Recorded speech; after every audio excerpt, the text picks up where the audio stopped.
پھر اللہ تعالیٰ فرماتے ہیں وَتَرَى الْفُلْكَ مَوَاخِرَ فِيهِ وَلِتَبْتَغُوا مِنْ فَضْلِهِ وَلَعَلَّكُمْ تَشْكُرُونَ، اور تم دیکھو گے، اب ترا تو واحد مذکر حاضر کا صیغہ ہے، بظاہر تو اللہ کے نبی سے ہی خطاب ہے، یعنی اللہ تعالیٰ اپنے محبوب سے خطاب فرما رہا ہے، لیکن حقیقتاً یہاں پہ بعض اوقات حاضر کا صیغہ کہا جاتا ہے لیکن ہر سننے والا مراد ہوتا ہے، اسی لیے بعض اوقات آپ دیکھیں گے لکھا ہوگا اے سننے والے کسے باشد، کہ کوئی بھی ہو، کسے باشد جو بھی ہو، وہ کوئی بھی سننے والا، تو یہاں پہ عام ہے کوئی بھی سننے والا، اے سننے والے تم دیکھو گے کشتیوں کو، مواخرہ فیہ، یہ وہ سمندر کا سینہ چیر کر چل رہی ہوں گی کشتیاں دیکھو گے، وَلِتَبْتَغُوا مِنْ فَضْلِهِ، اور تاکہ تم تلاش کرو اللہ تبارک و تعالیٰ کے فضل کو، اور تاکہ تم شکر گزار ہو جاؤ۔ اب پہلے تو خاص گوشت کا ذکر فرمایا، اور اب یہ اللہ تعالیٰ نے کشتیاں تمہیں بنانے کا الہام فرمایا تاکہ تم اللہ کا فضل تلاش کرو۔ یہ امپورٹ ایکسپورٹ دیکھیں آپ، ہم سامان لاتے ہیں لے جاتے ہیں، ٹنوں منوں کے حساب سے، پانی کو اتنا طاقتور بنایا وہ اپنے اوپر اٹھا کر رکھتا ہے، اور بڑے ایزیلی چلتا ہے جہاز، بس وہ پانی کا شپ جو ہے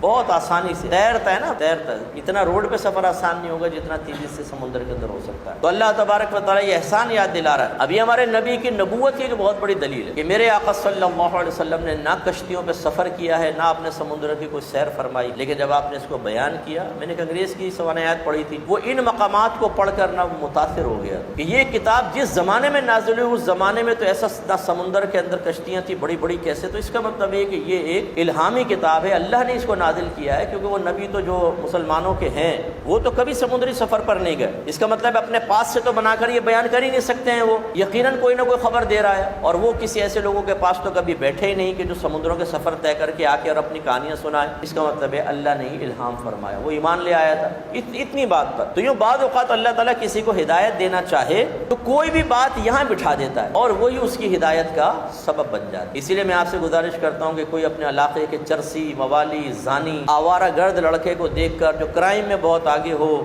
یہ مت سوچیں کہ اس کو تو اللہ کبھی ہدایت نہیں دے سکتا، یہ کبھی بھی نہ سوچیں، اس سے مایوس نہیں ہونا چاہیے، اس کے افعال و اعمال کو برا ضرور سمجھیں لیکن شخص سے نفرت نہ کریں، کوشش کریں کہ وہ دین کی طرف آئے، کوشش کریں وہ نمازی بنے، ہو سکتا ہے کہ وہ ایسا ہو جائے اور آپ سے بھی بہتر ہو جائے، مجھ سے بہتر ہو جائے، پاسبل ہے۔ ہم نے دیکھا اپنی زندگی میں 30 سالہ میری زندگی تبلیغ دین سے وابستہ رہی ہے، اس میں نے ایسے ایسے لوگوں کو دیکھا ہے، ڈاکو، چور، اچکے اور بڑے بڑے غلط کام کرنے والے، جواری پکے دیکھے میں نے، لیکن اس کے بعد جب وہ اللہ کی طرف مائل ہوئے ہیں تو اتنا پیسہ کبھی جوئے میں نہ جیتے ہوں گے نہ ہارے ہوں گے جتنا اللہ کی راہ میں انہوں نے طیب اور حلال دیا، تو یہ کسی سے مایوس نہیں ہونا چاہیے۔ تو بہرحال وہ شخص مسلمان ہوئے تو ضمناً بات آ گئی، سمندر میں ہم اپنا اللہ کا فضل تلاش کرتے ہیں، کشتیاں چلتی ہیں، دیگر چیزیں ہیں، آپ لوگ کتنی چیزیں استعمال کرتے ہیں، الیکٹرانک آئٹمس آپ کے پاس آتے ہیں، اور چائنا کا کتنا آتا ہے، سب کیسے آ رہے ہوتے ہیں پتہ ہے آپ؟ ہوائی جہاز سے تو بہت کم آتا ہے کیونکہ مہنگا پڑتا ہے، یہ کنٹینرز آتے ہیں بڑے بڑے، وہ کنٹینرز اترتے ہیں، پھر وہ مارکیٹ میں پہنچتے ہیں، آپ چیز کو لے لیں۔ تو کبھی ہمیں اس چین پر غور کرنا چاہیے، یہ جو الیکٹرانک آئٹم آپ کے سامنے پڑا ہے یہ کہاں سے چلا ہوگا، کیسے مجھ تک پہنچا، اور اللہ نے کیسے اس میں آسانی عطا فرمائی،